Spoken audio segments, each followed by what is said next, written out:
القول والعمل كاملا وعلما نافعا لا ينسى وتوفيقا دائما وصحة ويقينا آمين يا رب العالمين. Alhamdulillah kaum muslimin rahimakumullah. Hari ini kita sudah pada hari terakhir Rabiul Awal tanggal 30 1443 Hijriah. Dan alhamdulillah kita sudah selesaikan pada kajian yang kemarin fadilah zikir yang ditulis oleh Syekh Al-Kandahlawi rahimahullah, di mana kita sudah membahas 3 bahasan: fadilah zikir, fadilah tahlil, dan fadilah tasbih. Hari ini insyaallah kita lanjutkan bab yang lain, yaitu fadilah salat. Silahkan dilihat pada halaman 239. Halaman 239. Ini pembahasan tentang fadilah salat dari sabda-sabda Rasulullah sallallahu alaihi wasallam. Maka materi ini saya kasih judul Mukhtasar Fadailis Salat, ringkasan dari fadilah-fadilah salat yang telah ditulis oleh Syekh Al-Muhaddits Al-Kandahlawi rahimahullah ta'ala.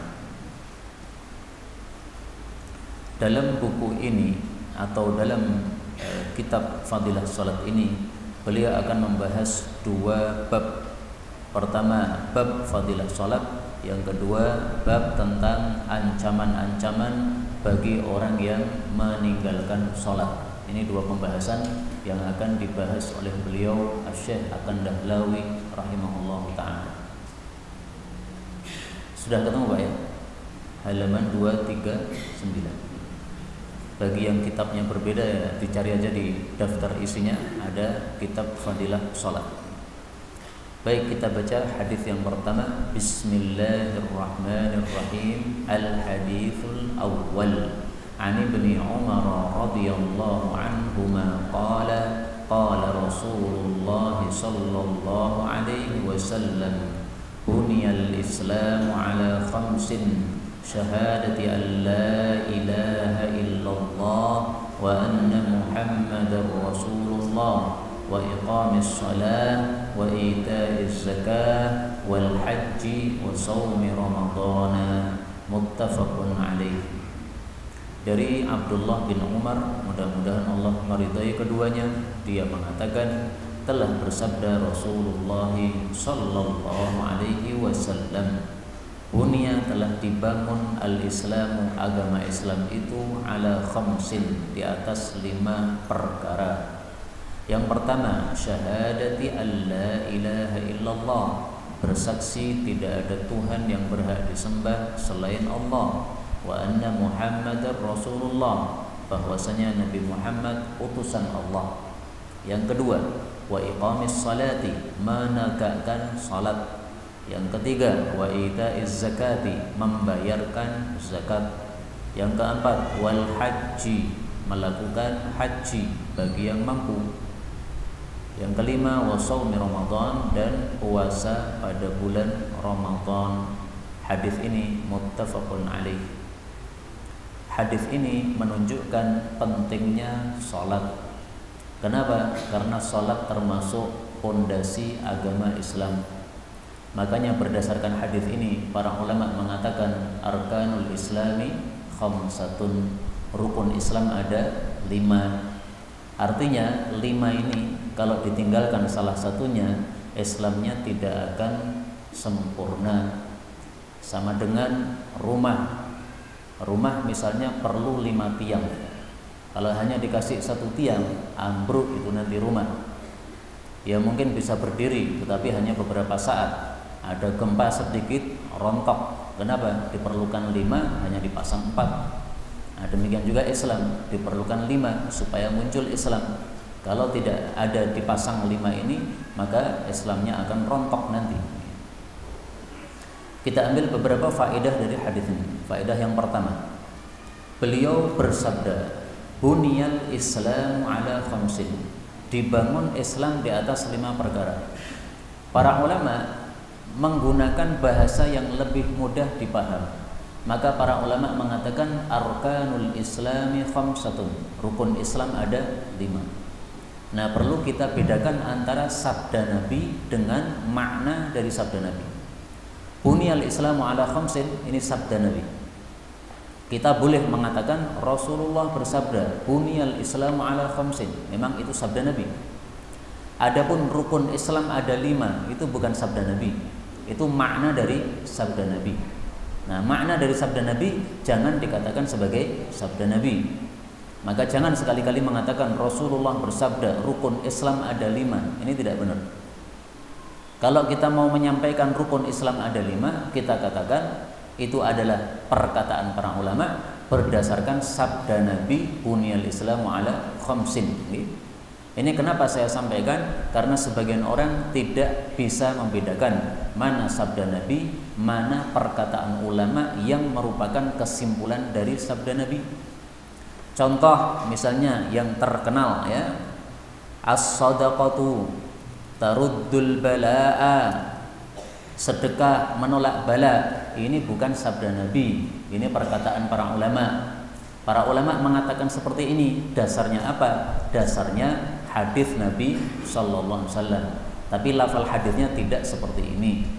Maka dulu pernah saya sampaikan, siapa yang mengatakan ini sabda Nabi, tunjukkan satu saja kitab hadis, bukan kitab nukilan ya, tapi kitab hadis yang asli, kitab hadis yang mengatakan ini sabda Nabi. Kalau ketemu saya bayar 1 juta.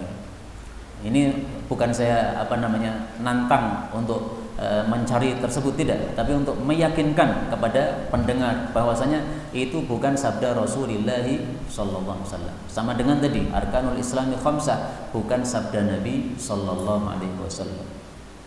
Faedah berikutnya, syahadati alla ilaha illallah wa anna muhammadar rasulullah. Ini disebut syahadaten, 2 persaksian. Tapi di sini disebut syahadati saja, 1 persaksian. Kenapa? Karena meskipun ini 2 persaksian, tapi ini 2 hal yang tidak bisa dipisahkan. Kalau ada orang mau bersaksi la ilaha illallah, tapi mau bersaksi Muhammad Rasulullah, itu bukan orang muslim. Orang Yahudi misalnya mengatakan la ilaha illallah, tapi Muhammad bukan Rasulullah, itu bukan muslim, itu kafir ya begitu. Taunya dari mana? Nah, mari kita lihat sabda Nabi sallallahu alaihi wasallam. Rasulullah bersabda sebagaimana diriwayatkan oleh Imam Muslim, walladzi nafsu Muhammadin biyadihi, demi zat yang jiwa Nabi Muhammad di tangannya, maksudnya demi Allah, la yasma'u bi ahadun min hadhil ummah, tidaklah mendengar tentang saya seorang pun dari umat ini, la yahudiyun wala nasraniyun, baik itu Yahudi maupun Nasrani, thumma yamutu wa lam yu'min billadzi ursiltu bih, kemudian dia mati belum beriman kepada sesuatu yang aku diutus oleh Allah dengannya, illa kana min ashabin nar, kecuali pasti dia termasuk penghuni neraka. Hadis riwayat Imam Muslim. Nah, maka asyhadu anna Muhammad Rasulullah ini tidak bisa dipisahkan dari syahadat yang pertama, la ilaha illallah. Karena itu syahadaten ini dianggap 1 nomor ya. Kan tadi dikatakan khamsin kan, 5 perkara. 5 perkara itu apa? Bukan 1 syahadat la ilaha illallah, 2 syahadat Muhammad Rasulullah, tidak. Tapi 2 syahadat ini adalah 1 nomor. Adapun yang kedua adalah iqamis shalah, menegakkan salat. Nah, ini yang berkaitan dengan bab fadilah salat, yaitu salat termasuk rukun Islam. Dan di sini kenapa Nabi tidak mengatakan fi'lis shalah, melakukan salat, tetapi Nabi mengatakan iqamatis shalah, menegakkan salat. Karena tidak semua orang salat itu adalah muslim atau mukmin. Contohnya orang-orang munafik. Orang munafik mereka juga ikut salat, tetapi mereka hanya melakukan salat, tidak menegakkan salat. Sehingga ketika salat mereka sama sekali tidak ada kepercayaan kepada Allah, tidak ada. La yadhkurunallaha illa qalila. Disebutkan dalam Al-Quran bahwa mereka kalau sholat tidak zikir kepada Allah kecuali sedikit, yaitu pada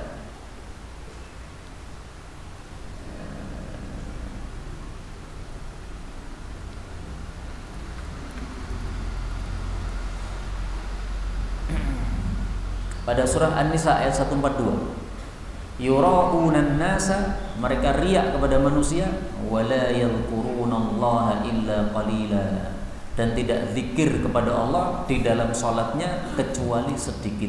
Maksudnya kecuali sedikit ini sama sekali tidak zikir kepada Allah, tidak ingat kepada Allah. Jadi ini ungkapan bahasa Arab ya. Mereka mengatakan kecuali sedikit, maksudnya sama sekali tidak berzikir, tidak ingat kepada Allah Subhanahu wa taala. Memang mereka tidak percaya adanya Allah Subhanahu wa taala. Kemudian wa itaiz zakah, membayarkan zakat. Ini adalah kewajiban bagi orang yang hartanya sudah mencapai nisab dan sudah mencapai 1 haul atau 1 tahun. Selain tanaman, kalau tanaman tidak perlu 1 tahun, setiap panen hendaklah zakat. Wal haji, ini bagi yang mampu saja, karena Allah mengatakan dalam Al-Quran, man istata'a ilaihi sabila, bagi yang mampu perjalanan kepada ibadah haji. Haji itu artinya menuju, karena orang haji pasti menuju ke arah Ka'bah untuk melakukan ibadah haji. Kalau umrah itu artinya ziarah, karena orang umrah itu berziarah ke Ka'bah, melakukan ziarah ke Ka'bah untuk melakukan ibadah di sana. Dan haji disepakati oleh para ulama wajibnya hanya 1 kali dalam seumur hidup. Adapun pendapat Hasan Al-Basri yang mengatakan haji wajib 5 tahun sekali, itu pendapat yang syadz, yang janggal. Pendapat janggal itu seolah-olah tidak ada, sehingga tidak perlu diperdulikan. Sehingga tetap saja kita mengatakan ulama sepakat.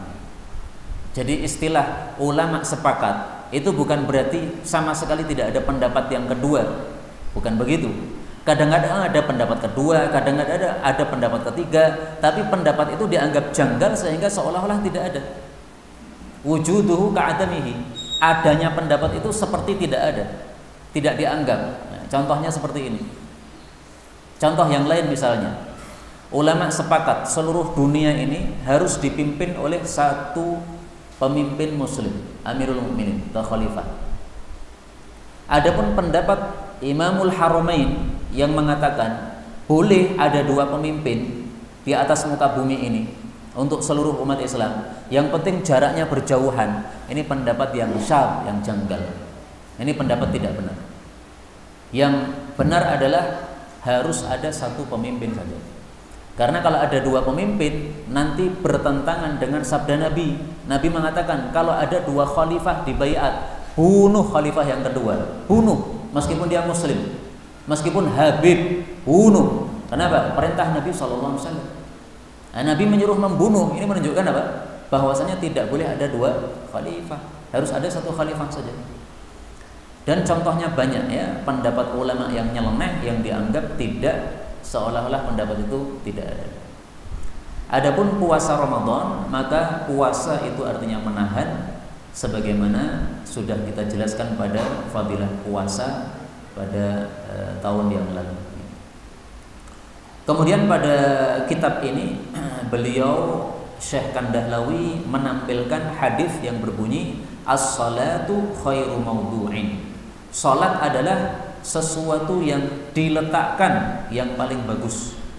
Diletakkan maksudnya disyariatkan oleh Allah Subhanahu wa taala.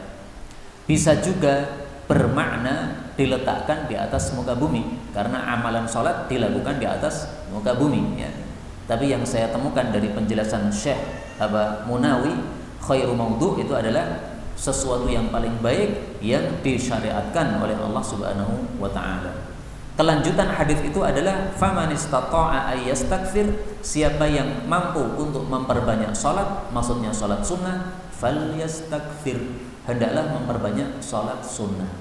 Ini beliau tampilkan sekilas di dalam penjelasan hadis nomor 1 fadilah salat ini. Nah, maka termasuk sunnah Nabi yang sudah lenyap adalah memperbanyak salat sunnah. Nganggur-nganggur salat sunnah, nah, itu sunnah Nabi yang sudah hilang. Sayyidina Umar kalau melewati 1 masjid tidak mungkin hanya lewat saja kemudian pergi lagi, tidak. Pasti kalau beliau memasuki 1 masjid, salat di situ. Sayyidina Umar pernah masuk 1 masjid, salat 1 rakaat, habis itu pergi. Maka ditegur oleh sebagian jamaah yang ada di situ. wahai Amirul Mukminin, ini baru 1 rakaat. Maka beliau mengatakan, innama hadza tatawwu, ini kan hanya sholat sunnah. Siapa mau menambah silahkan menambah, siapa mau mengurangi, maksudnya hanya 1 rakaat, silahkan saja, tidak ada masalah. Jadi sholat sunnah mutlak itu boleh hanya 1 rakaat, boleh juga 2 rakaat, boleh juga lebih, boleh juga rakaatnya tidak jelas, pokoknya nambah lagi, nambah lagi, nambah lagi. Ketika sudah lelah baru tahiyat. Nah ditanya berapa rakaat Pak? Orang ngerti, aku orang hitung. Tidak apa-apa. Itu namanya sholat sunnah mutlak. Baik, kita lanjutkan hadis yang kedua. Al haditsus tsani an Abi Dzar radhiyallahu anhu anna an-nabiy sallallahu alaihi wasallam kharaja fi asy-syita'i wal waraqu yatahafatu fa akhadha bi ghusnin min syajaratin qala faja'ala dhalika al-waraqa yatahafatu faqala ya Aba Dzar qultu labbaika ya Rasulullah qala innal 'abdal muslim la yusalli as-salata yuridu biha wajha Allah fatahafatu anhu dhunubuhu kama tahafatu hadzal waraqu min hadhihi asy-syajarati rawahu Ahmad bi isnadin hasanin. Dari Abu Dzar, mudah-mudahan Allah meridainya, bahwasanya Nabi sallallahu alaihi wasallam kharaja keluar fi syita'i pada musim dingin, wal waraqu sementara daun-daun yatahafatu berguguran, fa akhadha maka beliau mengambil bi ghusnin 1 dahan atau ranting min syajaratin dari 1 pohon. Qala Abu Dzar mengatakan faja'ala maka berbuatlah dzalikal waraqu daun-daunnya yatahafatu berguguran. Faqala Abu Dzar, faqala maka Nabi bersabda, ya Aba Dzar, wahai Abu Dzar. Qultu saya menjawab, labbaika ya Rasulullah. Labbaik itu artinya saya penuhi panggilanmu wahai Rasulullah. Qala beliau bersabda, innal 'abdal muslim, sesungguhnya seorang hamba yang muslim, la yusalli salata, sungguh dia melakukan suatu salat, yuridu biha wajh Allah, dia menghendaki dengan salat tadi wajah Allah, fatahafata atau fatahafatu. Kalau fatahafatu itu asalnya fatatahafatu ya. Fatahafata maka gugurlah anhu darinya dhunubuhu dosa-dosanya, kama sebagaimana tahafatu berguguran hadzal waraqu atau tahafata ya, berguguran hadzal waraqu daun-daun itu an hadhihi syajarah dari pohon ini. Hadis diriwayatkan oleh Ahmad dengan sanad yang hasan. Inilah fadilah salat yang kedua, yaitu fadilahnya apa? Menggugurkan dosa-dosa. Tentang bagaimana proses pengguguran dosa pada saat salat disebutkan oleh Nabi dalam hadis yang lain. Kata kuncinya bidunubihi. Rasul sallallahu alaihi wasallam bersabda, innal 'abda, sesungguhnya hamba, idza qama yusalli, apabila dia berdiri salat, utiya bidunubihi kulliha, didatangkan dosa-dosanya seluruhnya, fawudi'at ala ra'si, ditaruh di atas kepalanya, wa 'atiqai, ditaruh di atas pundaknya, fakullama raka'a, setiap kali dia rukuk, au sajada atau sujud, tasaqatat anhu, berguguranlah dosa-dosa darinya. Hadis riwayat Tabarani, derajatnya sahih. Jadi proses pengguguran dosa terjadi pada saat apa? Rukuk dan sujud. Karena itulah sebagian orang sangat senang kalau rukuk sujudnya lama. Sebagaimana Rasulullah sallallahu alaihi wasallam. Rasulullah kalau sujud dalam sholat malam itu seperti seseorang membaca surat Al-Muzammil sampai selesai. Nah, coba nanti dicoba nih, surat Al-Muzammil panjenengan baca dari awal sampai akhir, berapa menit? Nah, itulah lama sujudnya Rasulullah sallallahu alaihi wasallam. 10 menit. Nah, coba kalau kita pakai teorinya Imam Ahmad. Imam Ahmad itu setiap membaca satu hadis, beliau tidak akan pernah meninggalkan hadis itu kecuali sudah dilakukan meskipun 1 kali seumur hidup. Nah, nanti coba kita masing-masing membaca surat Al-Muzammil berapa menit. Nah, dicoba sholat tahajud dengan sujud selama tersebut. Kalau 15 menit, nah sujudnya berarti 15 menit. Dapat berapa itu? Saya jadi teringat mbah saya. Bukan Mbah Mughni, tapi mbah dari ibu saya di Solo, Mbah Zahid namanya. Beliau kalau sholat terkenal lama. Maka pernah ditegur oleh seseorang.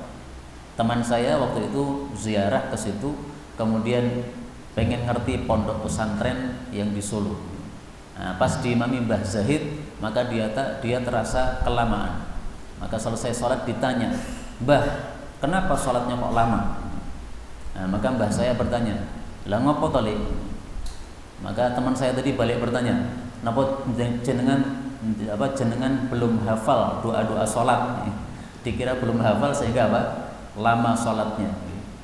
Nah, padahal mbah saya itu lamanya gara-gara dia kalau sujud itu dihitung sampai 20 kali.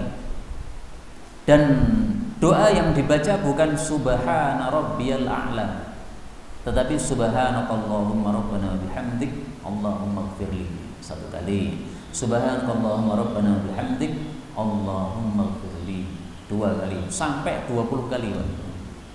Nah, makanya banyak yang keberatan diimami Mbah Zahid. Saya pernah ketika masih santri, ya namanya santri masih semangat nih. Ketika saya mengimami pada waktu safar, saya pakai teorinya Mbah Zahid, sujudnya agak lama, rukuknya agak lama, maka orang-orang ngeluh, ini safar jangan lama-lama. Nah, waktu itu saya masih santri, ilmunya masih sedikit, ya pokoknya ngertinya sholat lama. Nah, semestinya kalau safar itu ya jangan lama-lama, ini menyebabkan orang pada keberatan. Baik, kembali ke sini. Inilah fadilah salat menggugurkan dosa-dosa. Kita ambil beberapa faedah dari hadis ini. Faedah yang pertama, hadis ini diriwayatkan oleh Abu Dzar. Abu Dzar sahabat Nabi Shallallahu Alaihi Wasallam yang sangat zuhud terhadap dunia, sehingga siapa yang ingin menjadi orang zuhud, baca biografinya Abu Dzar, meniru Abu Dzar radhiyallahu anhu. Faedah kedua, dalam hadis ini Nabi akhadha bi ghuslin, beliau mengambil ranting pohon. Tujuannya apa mengambil ranting pohon ini? Untuk menggambarkan kepada para sahabat. Jadi ketika diangkat rantingnya, daunnya berguguran. Nah, ketika berguguran daun itulah Nabi menjelaskan. Ini permisalannya seperti salat. Salat menyebabkan gugurnya dosa-dosa. Sama dengan ranting ini, kalau saya angkat daunnya berguguran. Nah, bergugurannya seperti itu. Sampai habis tuntas daun-daun yang ada di ranting tadi. Demikian juga orang salat sampai habis tuntas dosa-dosanya. Tapi perlu diketahui yang dimaksud dzunubuhu, dosa-dosanya, ini menurut mayoritas ulama adalah dosa-dosa kecil, bukan dosa-dosa besar. Kenapa? Dosa-dosa besar harus dilakukan taubatan nasuha. Tanpa taubat tidak bisa berguguran sendiri. Termasuk berwudu menggugurkan dosa, itu dosa-dosa kecil. Termasuk membaca Quran atau amal soleh yang lain menggugurkan dosa, itu dosa-dosa kecil semuanya. Kalau dosa besar tidak bisa kecuali dengan tobat. Riba dosa besar tidak bisa digugurkan dengan sholat, dengan wudu, masih aja dosanya nempel. Kenapa? Itu dosa besar, tidak akan lenyap itu kecuali kita tobat menghentikan perbuatan dosa kita tersebut.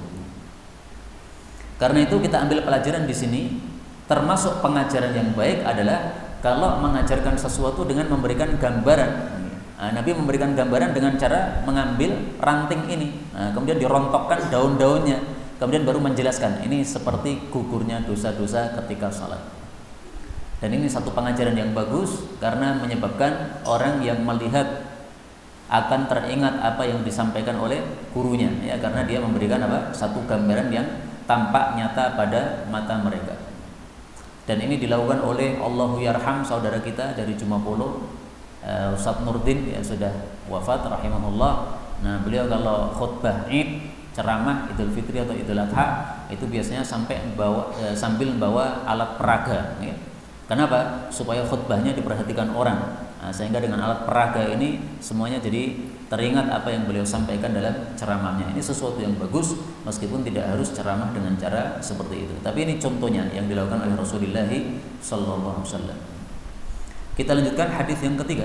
Al-haditsus tsalits an Abi Utsman qala kuntu ma'a Salman al-Farisi tahta syajaratin wa akhadha minha ghusnan yabisan fahazzahu hatta tahatta waraquhu thumma qala ya Aba Utsman ala tas'aluni lima af'alu hadha qultu wa lima taf'alu faqala hakadha fa'ala bi Rasulullah sallallahu alaihi wasallam wa ana ma'ahu tahta syajaratin فأخذ منها غصنا يابسا فهزه حتى تحات ورقه فقال يا سلمان ألا تسألني لما أفعل هذا قلت ولم تفعله قال إن المسلم إذا توضأ فأحسن الوضوء ثم صلى الصلوات الخمس تحاتت خطاياه كما يتحات هذا الورق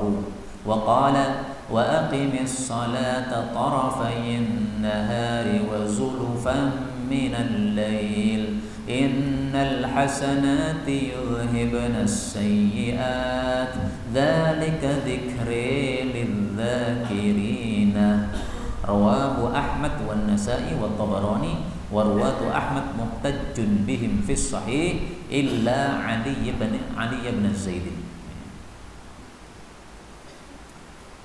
Hadis ini meskipun sanadnya bermasalah, dhaif, sanadnya ada rawi dhaif, tetapi isinya tidak bermasalah karena isinya semakna dengan hadis sebelumnya.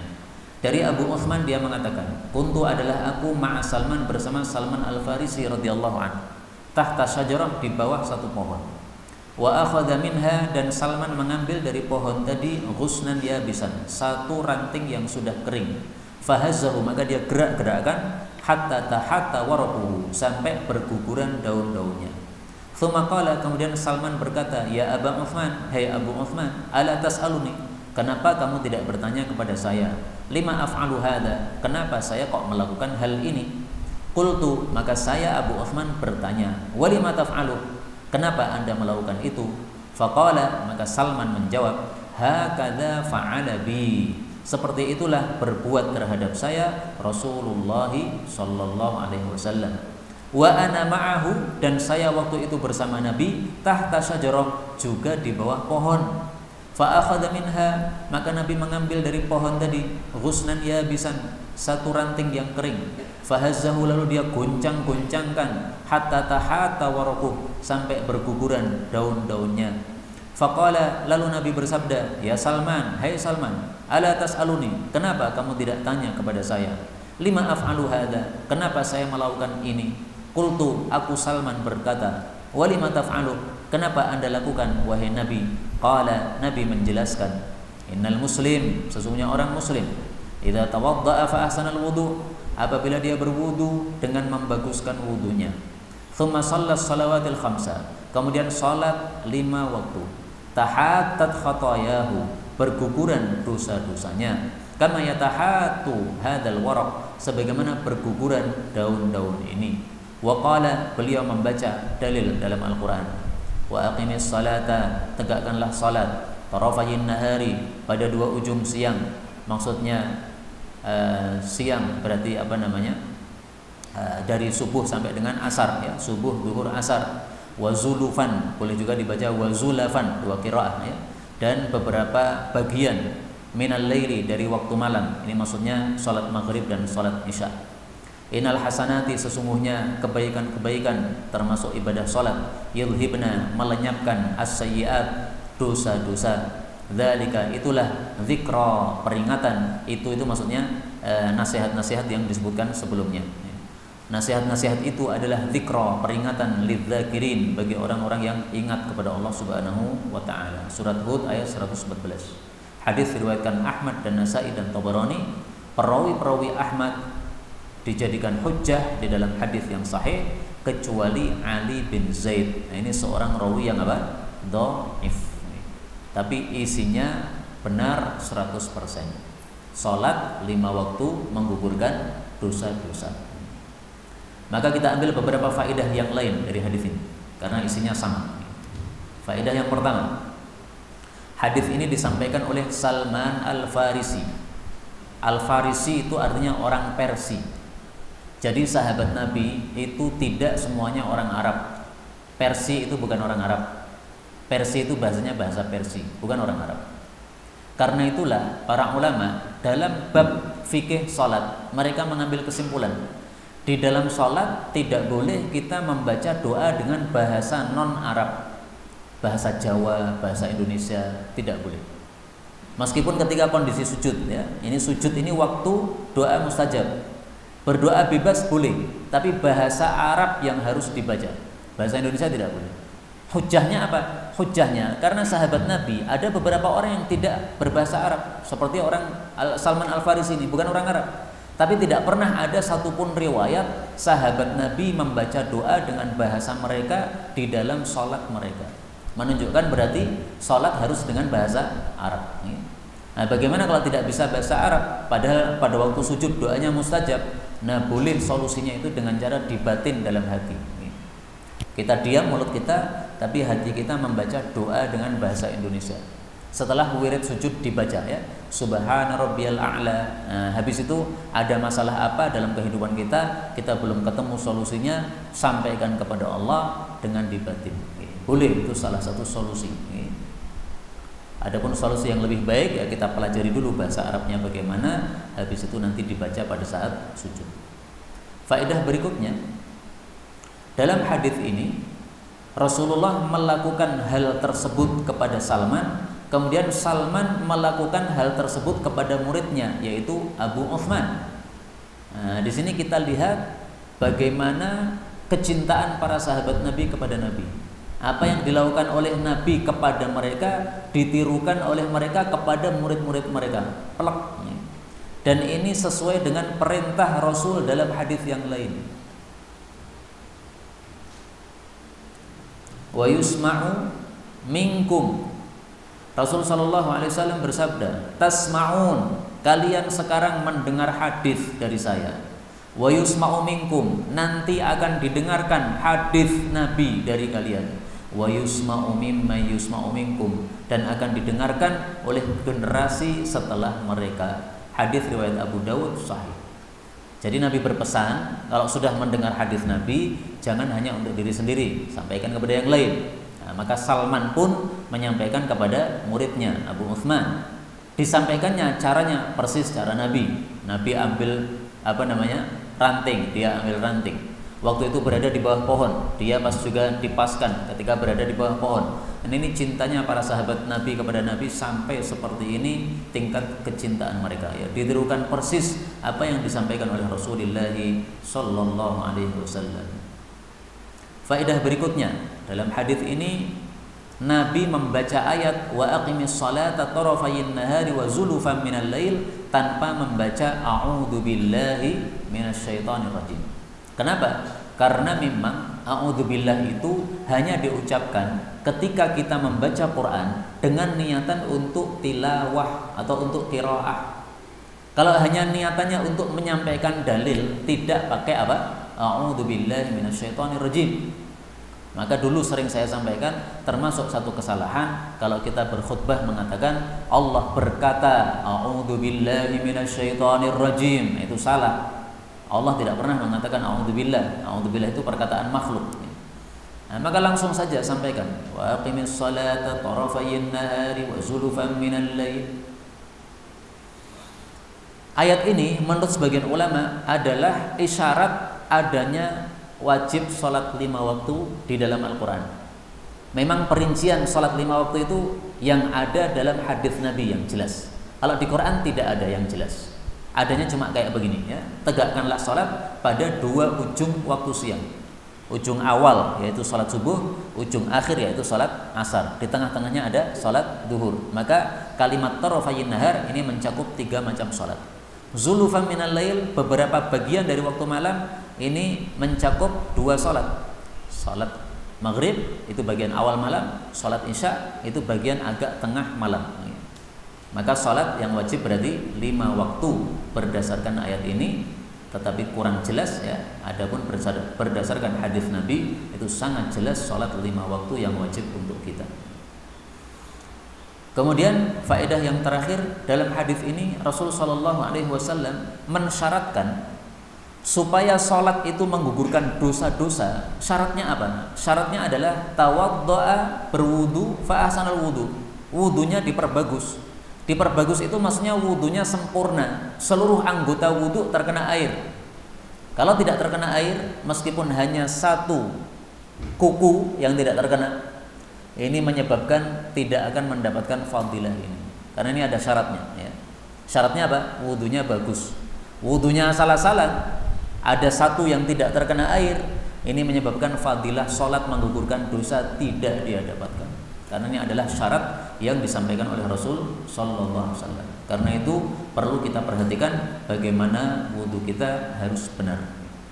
Kemudian dalam penjelasan hadis ini, beliau Syekh Kandahlawi menampilkan satu hadis yang menunjukkan pentingnya kita meminta ampun kepada Allah dalam sholat, yaitu doa Allahumma inni zalamtu nafsi dzulman katsira. Ini boleh dibaca katsira, boleh juga dibaca kabira, karena dua riwayatnya sahih. Ya Allah, sesungguhnya aku telah mendolimi diriku dengan kezaliman yang banyak atau kezaliman yang besar. Wala yaghfiru dzunub illa anta, dan tidak mengampuni dosa selain Anda. Faghfirli maghfiratan min indika, ampuni untuk saya ampunan dari hadapanmu. Warhamni innaka antal ghafurur rahim, rahmati saya, engkaulah maha pengampun, maha penyayang.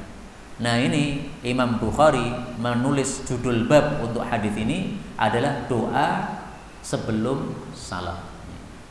Meskipun dalam hadis tidak disebutkan, karena Abu Bakar mengatakan, "Alimni du'aan ad'u bihi fi sholati." Tolong ya Rasulullah, saya diajari doa yang bisa saya baca ketika sholat. Nah, oleh Nabi disuruh membaca doa ini. Tidak disebutkan oleh Nabi kapan itu, apakah ketika sujud ataukah ketika duduk di antara dua sujud. Tapi para ulama memahami ini dibacanya sebelum apa? Salam. Kenapa para ulama memahami seperti itu? Karena Rasulullah bersabda dalam hadis yang lain, kalau seseorang duduk tasyahud, maka hendaklah mengucapkan at-tahiyatu lillah wa shalawatu wa thayyibat dan seterusnya sampai innaka hamidum majid, kemudian berlindung dari Masihid Dajjal dan sebagainya tadi. Setelah itu silahkan berdoa, terserah. Nah, berarti doa ini paling bagus dibaca sebelum salam. Maka ini termasuk sunnah Nabi ya. Kalau kita melakukan sholat, maka sebelum salam kita baca doa ini. Mari kita baca bersama. Allahumma inni zalamtu nafsi zulman katsira wa la yaghfiru dzunuba illa anta faghfirli maghfiratan min indika warhamni innaka antal ghafurur rahim. Tolong untuk para imam, ini sunnah dipraktekkan. Karena kalau imam mempraktekkan ini, maka para jamaah juga ada kesempatan untuk membaca doa ini. Karena kalau imamnya tidak membaca, otomatis makmumnya juga nggak ada kesempatan. Nah, karena dia segera salam. Maka ini termasuk satu sunnah Nabi yang sudah ditinggalkan oleh banyak orang, perlu kita hidup-hidupkan lagi. Kita lanjutkan hadis yang keempat. Al-hadithur rabi' an Abi Hurairah radhiyallahu anhu qala sami'tu Rasulullah sallallahu alaihi wasallam yaqulu ara'aytum law anna nahran bi babi ahadikum yaghtasilu minhu kulla yawmin 5 marratin hal yabqa min daranihi shay'un qalu la yabqa min daranihi shay'un qala fadzalika mathalus salawatil khamsi yamhullahu bihinnal khataaya muttafaqun alaih. Dari Abu Hurairah radhiyallahu anhu, dia mengatakan, aku mendengar Rasulullah sallallahu alaihi wasallam bersabda, ara'aitum, apa pendapat kalian, kalau anna nahran, bahwasanya ada satu sungai, bibabi ahadikum, di pintu salah satu kalian, maksudnya di depan pintunya ya, dekat dengan rumahnya, yaghtasilu minhu, dia mandi dalam sungai tadi, kulla yaumin, setiap harinya, 5 marratin, 5 kali, hal yabqa, apakah tersisa, min daronihi, dari bolotnya, bolot tahu nggih, daki, syai'un, sesuatu, Qalu, mereka mengatakan, la yabqa, tidak akan tersisa min daronihi, dari daginya syai'un, sesuatu. Qala, Nabi mengatakan, fadzalika, maka itulah matsalus shalawatil khamsi, perumpamaan salat 5 waktu. Yamhullahu, Allah menghapuskan bihinna, dengan salat 5 waktu tadi, al khataya, dosa-dosa. Muttafaqun alaih. Hadis ini menunjukkan salat 5 waktu menggugurkan dosa-dosa semuanya sampai habis. Sama dengan orang mandi 5 kali sehari. Apakah ada di tubuhnya tersisa bolot? Tidak ada. Di ketiaknya enggak ada, di selangkangannya enggak ada, bersih semua karena mandinya 5 kali sehari. Kita biasakan mandi 2 kali sehari. Nah, apalagi orang Arab nggak ngerti mandinya berapa kali mereka. Mungkin saja 1 pekan sekali, wajar kalau zaman dulu karena mereka masih belum banyak air. Nah, maka ini satu gambaran yang sangat dahsyat dari Nabi. Orang Arab nggak pernah dapat air banyak, nah, tapi ini digambarkan mandi 5 kali. Mereka langsung kaget pasti. Nah, tapi penjelasan hadis ini seperti yang sudah saya sampaikan tadi. Ini maksudnya semua dosa dihapuskan. Itu dosa-dosa apa? Kecil saja. Dosa besar tidak bisa, karena dosa besar ini hukumnya khusus. Demikian menurut mayoritas para ulama rahimahumullah taala. Hadis berikutnya ini semakna dengan hadis ini. Kita baca, wa an Jabirin radhiyallahu anhu qala qala Rasulullah sallallahu alaihi wasallam mathalus salawatil khamsi kamathalin nahrin jarin ghamrin ala babi ahadikum yaghtasilu minhu kulla yawmin 5 marratin. Rawahu Muslim. Dari Jabir, mudah-mudahan Allah meridhoinya. Ini maksudnya Jabir bin Abdullah. Rasul sallallahu alaihi wasallam bersabda, "Mathalu, perumpamaan as-salawatil khamsi, salat 5 waktu, kamathali nahrin, seperti perumpamaan sungai, jarin, mengalir, ghamrin, yang deras, ala babi ahadikum, di depan pintu salah satu kalian, yaghtasilu minhu, dia mandi dari air tadi, kulla yaumin, setiap harinya, 5 marratin, 5 kali." Ini dalam riwayat Muslim ada tambahan. Qala al-Hasan, berkata Hasan al-Basri, perawi hadis ini, wa ma yubqi, dan apakah menyisakan, dzalika, mandi 5 kali tadi, minad daron, ya, kekotoran pada tubuhnya atau daginya. Artinya tidak mungkin masih ada sisa kotoran pada tubuhnya kalau mandinya 5 kali. Demikian juga tidak mungkin tersisa dosa-dosa kalau kita sholat apa? 5 kali. Kita bangun tidur, mungkin melakukan dosa. Setelah itu sholat subuh, dosanya gugur. Setelah subuh, mungkin kita melakukan dosa-dosa. Maka pada waktu zuhur, dosanya gugur. Setelah zuhur, kita mungkin melakukan dosa-dosa. Kemudian sholat asar, dosanya gugur. Setelah asar, mungkin kita melakukan dosa-dosa. Setelah itu sholat maghrib, dosanya gugur. Setelah maghrib, mungkin melakukan dosa-dosa. Setelah itu sholat isya, dosanya gugur. Setelah isya, mungkin sebelum tidur ngobrolin orang, akhirnya ghibah, dosa lagi. Tapi nanti sholat subuh, dosanya gugur. Jadi Masya Allah, sholat 5 waktu ini sebenarnya diciptakan oleh Allah bukan untuk Allah, tapi untuk kita. Allah nggak perlu sama ibadah kita, nggak perlu. Andaikan seluruh manusia ini semuanya kafir, Allah nggak masalah. Tidak terkurangi martabat Allah sama sekali, enggak. Tetapi Allah ciptakan sholat 5 waktu ini untuk keberuntungan kita masing-masing. Kita manusia ini punya dosa banyak. Dikasih sholat 5 waktu tujuannya karena Allah itu maha rahmat kepada kita. Kasih sholat 5 waktu supaya dosanya berguguran. Tapi seperti ini jangan lupa dengan sabda Nabi Sallallahu Alaihi Wasallam. Beliau mengatakan dalam hadis yang serupa dengan ini, beliau mengatakan, wala taghtarru, jangan kalian tertipu. Tertipu maksudnya gimana? Oh, kalau begitu sholat 5 waktu menghapuskan dosa. Kalau begitu habis sholat saya dosa lagi, nggak apa-apa. Yang penting nanti sholat lagi. Itu namanya tertipu. Itu berarti nggak paham tujuan sholat menghapuskan dosa. Habis itu dia melakukan dosa lagi. Karena tujuannya apa? Katanya nanti sholat lagi, toh dosanya hapus lagi. Nah, siapa yang ngasih tahu bahwa kita nanti bisa sholat lagi? Bisa saja ketika kita melakukan dosa dicabut nyawanya oleh Allah. Na'udzubillah min syarri dzalik. Nah, maka itu namanya orang tertipu kalau begitu. Saya riba nggak apa-apa, yang penting saya sholat. Yang sholat, orang sholat kan nanti masuk surga. Itu tertipu namanya. Nah, ini disampaikan oleh Nabi dalam kasus yang lain tentang wudhu. Man tawaddo, siapa wudhu seperti wudhu saya ini, yaitu wudhu 3 kali 3 kali. Kemudian datang ke masjid, sholat 2 rakaat, duduk, pasti diampuni semua dosanya yang sudah lewat. Ini fadilah wudhu kemudian sholat 2 rakaat di dalam masjid. Tapi Nabi menutup hadisnya, wala taghtarru, kamu jangan tertipu. Ya. Hadis riwayat Bukhari sahih. Nah, maka demikian juga dalam hadis ini, sholat 5 waktu menghapuskan semua dosa, tetapi jangan tertipu. Nih, kalau tertipu, malah nanti kita tidak akan mendapatkan ampunan dari Allah Subhanahu wa taala. Kita lanjutkan hadis yang kelima. Al-hadithul khamis an Hudzaifah radhiyallahu anhu qala kana Rasulullah sallallahu alaihi wasallam idza hazabahu amrun fazi'a ila as-salati, rawahu Ahmad wa Abu Dawud.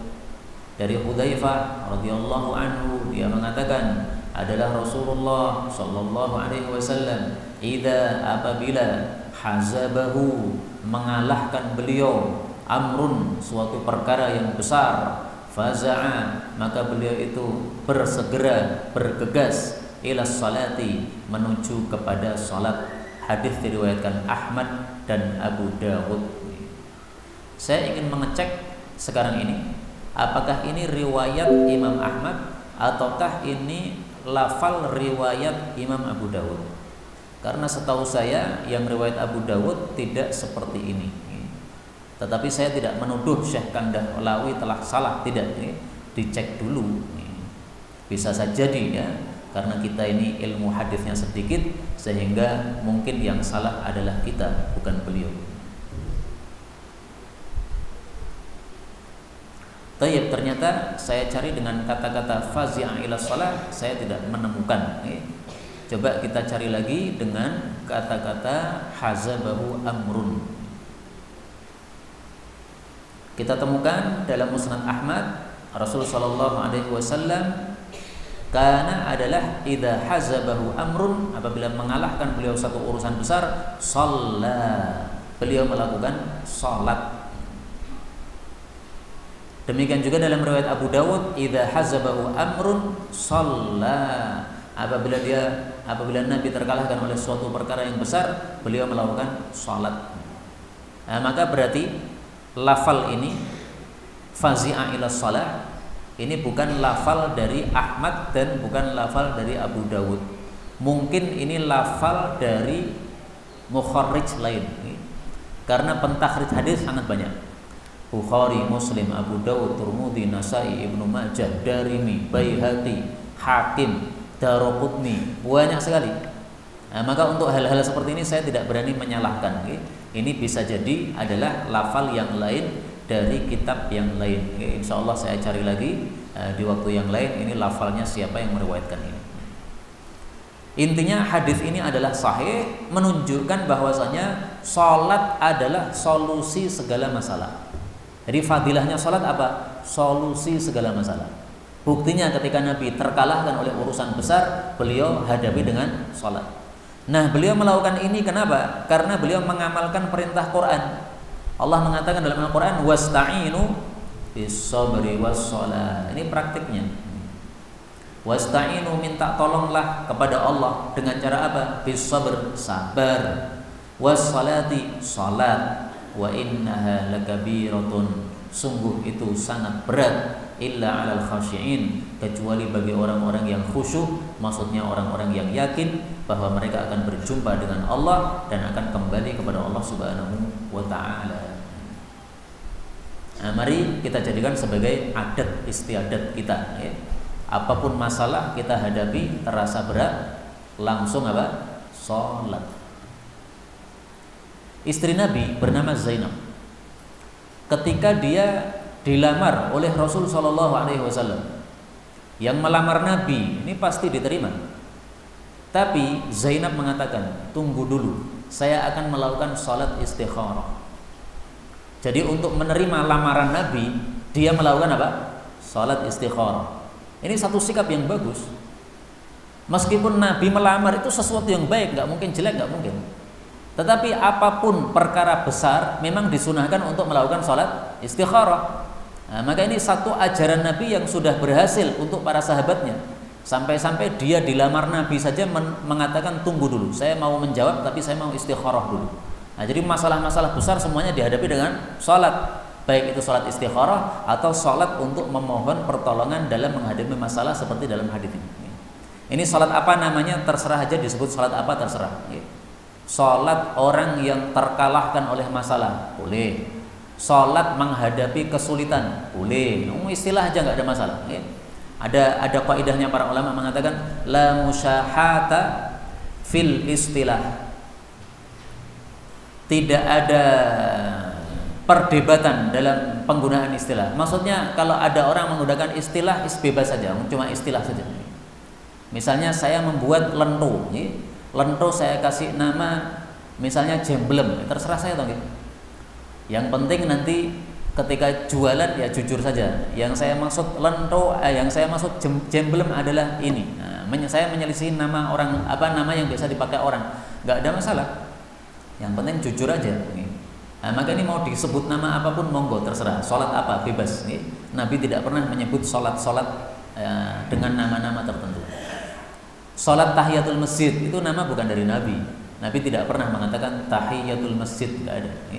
Maka demikian juga di sini saya nggak ngerti para ulama memberi nama sholat apa. Intinya kalau ada masalah besar silahkan dihadapi dengan sholat. Ada satu ayat dalam Quran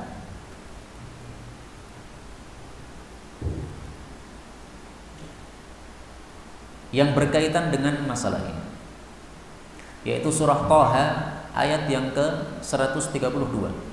Ini perhatikan betul-betul karena sangat penting. Wa'mur ahlaka bis-salati, perintahlah keluargamu untuk salat. Wastabir 'alaiha, sabarlah untuk melakukan salat. La nas'aluka rizqa, aku tidak pernah meminta rizki kepada kamu. Kami Allah tidak pernah meminta rizki kepada kamu wahai manusia. Nahnu narzukuk, justru kami yang memberi rizki kepada engkau. Wal akibatu littaqwa, akibat yang baik diberikan kepada orang-orang yang bertakwa. Ini para ulama mengambil kesimpulan dari ayat ini. Seolah-olah ayat ini mengatakan kalau kamu kesulitan rizki maka hadapilah dengan apa? Salat. Karena itu setelah Allah mengatakan wa'mur ahlaka bis-shalah, perintahkanlah keluargamu untuk salat, Allah mengatakan nahnu narzukuk, kami yang kasih rezeki kepada engkau. Seolah-olah salatlah tak kasih rezeki. Rizkimu sulit, salatlah tak kasih rezeki. Jadi solusi menghadapi rezeki yang sulit itu apa? Salat, berdasarkan ini. Ini yang ngomong bukan saya, ini perkataan para ulama. Silahkan lihat di dalam kitab Tafsir Al-Qurtubi. Saya temukan tafsiran itu dalam kitab Tafsir Al-Qurtubi. Nah, karena kondisi sekarang katanya pandemi susah untuk cari duit. Nah, yang dulunya ramai dagangannya sekarang jadi sepi. Nah, sehingga keuangan kadang-kadang seret nih. Apalagi kalau anaknya banyak. Nah, kadang-kadang mikir juga gimana ini anak-anak ini. Anak-anak yang kecil nanti kalau sudah gede, sudah sekolah, kalau sudah kuliah apalagi lebih besar lagi biayanya. Nah, mikirkan biaya anak-anak untuk kuliah dan sebagainya. Nah, jadi pusing. Ini solusinya. Wa'mur ahlaka bis-shalati wastabir 'alaiha. Perbanyak salat sunnahnya. Yang salatnya biasanya di rumah, jangan di rumah lagi, salatnya di masjid. Kalau ibu-ibu silahkan, mau di rumah di masjid silahkan. Bapak-bapak jangan di rumah salatnya, di masjid. Yang biasanya tidak sholat sunnah qobliyah, sholat sunnah qobliyah. Yang biasanya tidak sholat sunnah ba'diyah, sholat sunnah ba'diyah. Yang biasanya tahajudnya bolong-bolong, jangan bolong-bolong. Yang biasanya sholat duha kadang-kadang juga tidak, jangan kadang-kadang. Mulai sekarang sholat duha terus menerus setiap hari. Nah, itu diperbanyak semua sholat sunnahnya, dihidupkan semua sholat sunnahnya. Kalau perlu dipelajari dari bangun tidur sampai tidur lagi, itu sholat sunnah ada berapa? Lakukan semuanya. Didaftar, ini bangun tidur ada sholat sunnah tahajud, nanti sebelum subuh ada lagi sholat sunnah 2 rakaat, nanti duha ada lagi sholat duha. Sholat duha maksimalnya berapa? Ada 8. Nah, kalau bisa maksimalnya sekaligus 8 rakaat. Menurut mazhab Syafi'i sholat duha maksimalnya 8 rakaat. Meskipun ulama yang lain berpendapat sholat duha tidak ada batas maksimalnya. Ada juga yang mengatakan maksimalnya 12 rakaat pun terserah, pilih pendapat yang mana bebas. Nah, ini salah satu cara kita mengatasi rezeki yang seret. Untuk menghadapinya adalah sabar, minta tolong kepada Allah dengan sholat juga. Wallahu ta'ala alam bisawab. Inilah yang dapat kita pelajari, benarnya dari Allah. Kalaupun ada salahnya, fa astaghfirullahal azim li wa lakum. Ada sisa waktu 5 menit, kalau ada pembahasan dipersilahkan.